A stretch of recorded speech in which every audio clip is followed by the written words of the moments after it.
Where is it? Turning my whole closet upside down looking for my black top. It was literally the one cute thing I had. Just then, Mom walked into my room, all dressed up for a night out, in a shirt 2 sizes too small for her. Mom, that's mine. Give it back. I have to wear it to a party. Don't be such a baby. Wear something else. Then she picked up my earrings from my dressing table and was off before I could even protest. Living with my mom was like living with an out-of-control, greedy, stupid teenager. As if she didn't have enough things of her own, she was always stealing my stuff too. And Dad's. One time, when I was about 6, I remember she was about to go out wearing Dad's black shorts as a dress. I giggled because she looked so funny, but Dad was furious that she was going out looking so ridiculous. As I grew up, I started to find her silliness less funny. Once, I had friends over, and it was so embarrassing when they walked past Mom's room and saw boy band posters plastered all over the walls.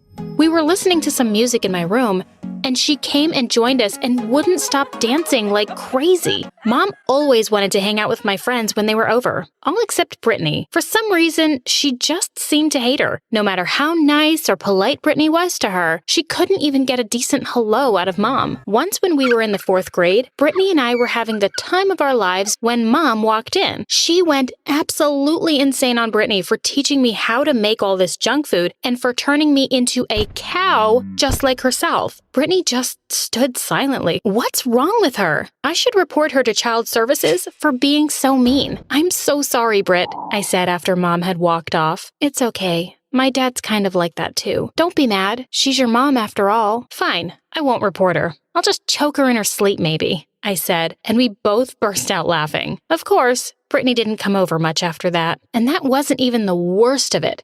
What I found the most annoying was how much she gossiped. I'm sure her neck had stretched a few inches from always peeking over the garden fence to see what our neighbors were up to. She was in everyone's business. Dad hated it, and they were always fighting. Just the other day, I came down to breakfast to this conversation. Why were you looking into our neighbor's bathroom while he was showering? Dad was asking Mom, sounding disgusted. That wasn't the bathroom, you idiot. I don't know what your problem is, she shouted back. I sighed and left for school without breakfast. I was so sick of all this fighting. I was her complete opposite, so we didn't really get along.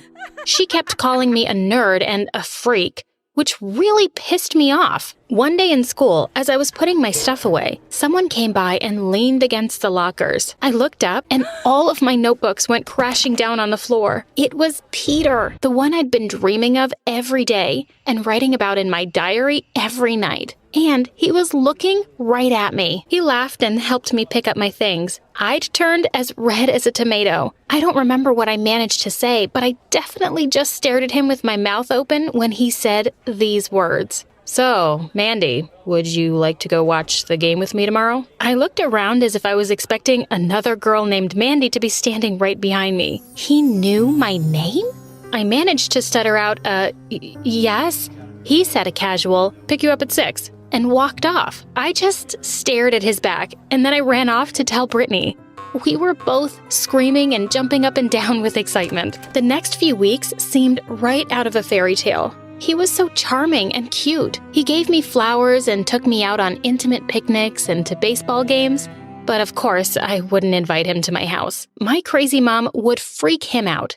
As I was admiring myself in the mirror in this really cute dress he'd bought for me, Mom walked in. I could see her greedy eyes taking in my dress.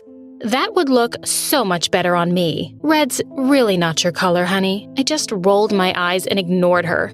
But what she said next left me in tears.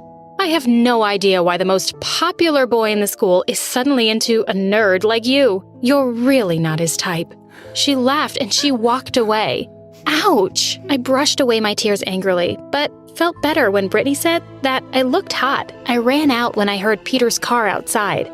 He looked really distracted at dinner and was constantly texting. He got up to go to the bathroom, but his phone kept pinging. I turned it around and the name Jenny kept popping up, but I decided to let it go for now. He was supposed to come over for a study date the next evening, but he said he had football practice going on till late. An hour later, I logged onto Instagram and saw that Peter was at a party at some girl from our school's place. Was Mom right? He didn't really like me? No, that crazy woman could never be right. I decided to confront him in person the next day. The next day, after his football match, I stormed onto the field, but when I got there, I saw him walking off the field towards me, looking mad as a raging bull. Just as I was about to shout at him, he shouted first. Can you believe it? I've been kicked off the team. I fell silent as he went on and on about how his stupid friend had insulted him and they'd gotten into a fight and Peter had punched him.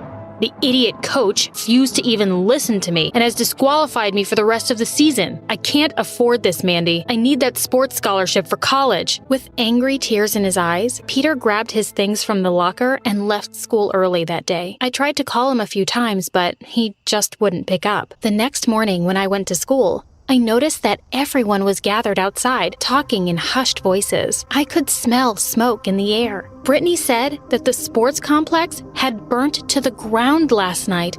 The firefighters had managed to put out the fire completely, but everything was ruined. Oh, all my precious things. Just then, Peter joined us, looking shocked, and said he'd heard the awful news, but he was definitely having a hard time keeping the grin off his face when he saw Mr. Jenkins crying. Geez, what a loser, he said in a low voice and walked away. I followed him out after class to talk. A few steps behind him, I saw him take his phone out and make a call. Yeah, I know. Really burned everything to the ground, didn't we? That was fun. I turned back around, feeling a bit sick and really alarmed. Was my dreamy boyfriend a psycho who had set the sports complex on fire? Peter was either a cheater or a criminal or both. I needed to know more, and for that, I had to recruit a Class A snoop. My mother. I wanted to smack her face because she looked so smug as I told her everything. Once she was done putting nail polish on, she looked up at me and said, "Okay, sure, honey. I'll see what I can find." Wow, that was easy and kinda sweet. "It's gonna cost you. How much will you pay me to watch your boyfriend?" Of course. I said she could have half my monthly allowance now, and I'd pay her more later when she found something out. "Oh, and I'm going to need that red dress, too," she said, winking at me.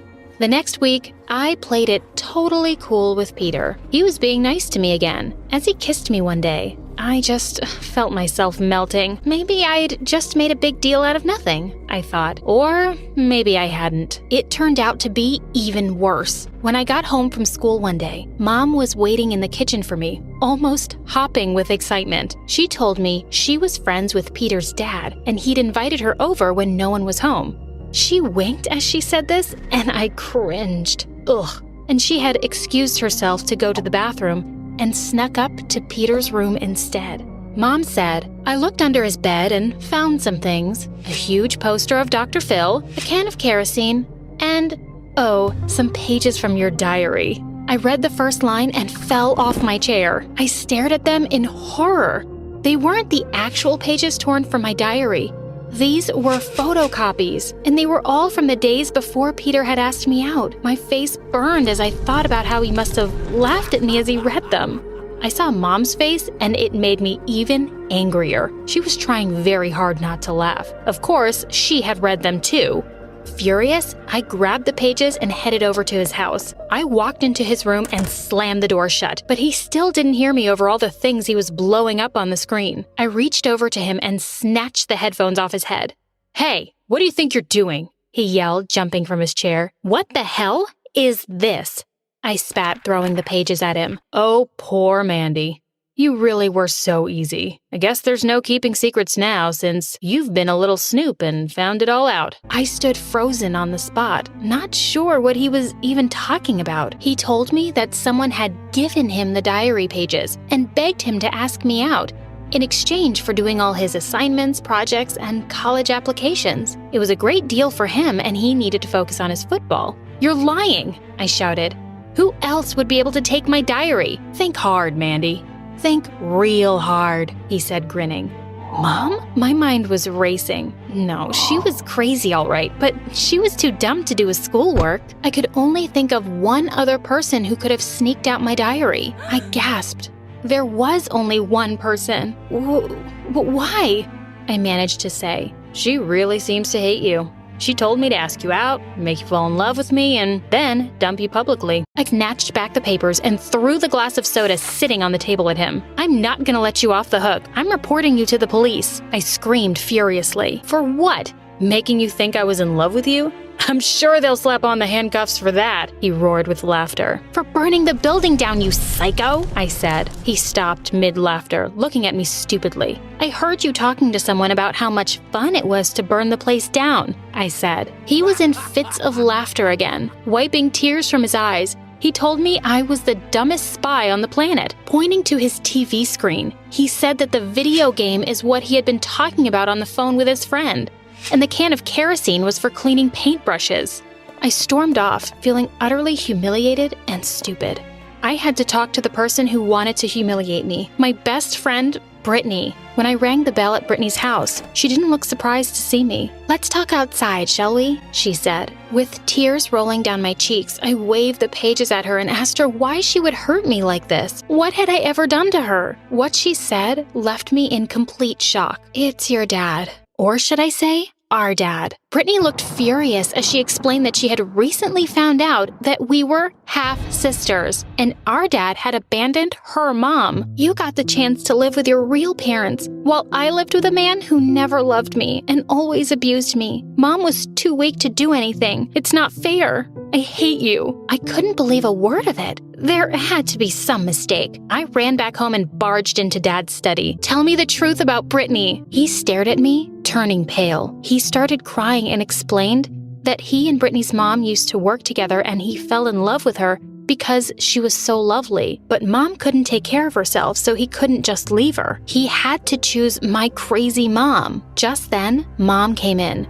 She looked at our faces and was immediately dying to know what was happening. Dad and I stared at each other silently, not sure how to break it to her. "I want to know what the two of you," but suddenly we were interrupted by the sirens of a police car right outside our house. We went out to take a look, and suddenly, two policemen walked straight up to Mom and told her she was under arrest. We were all shocked to find out that one of our neighbors had reported her for trespassing. Their security cameras had caught her breaking in and snooping around their rooms. Mom kept protesting that she'd been hired by someone as an investigator, as if. While she was being dragged away, she looked back at us and screamed, "At least tell me what you guys were talking about." Jeez. Dad walked up to one of the officers, gave him some money, and said, "Keep her in there for a few days, will ya?" He turned around to me, smiled, and hugged me. "Now we can finally have some peace."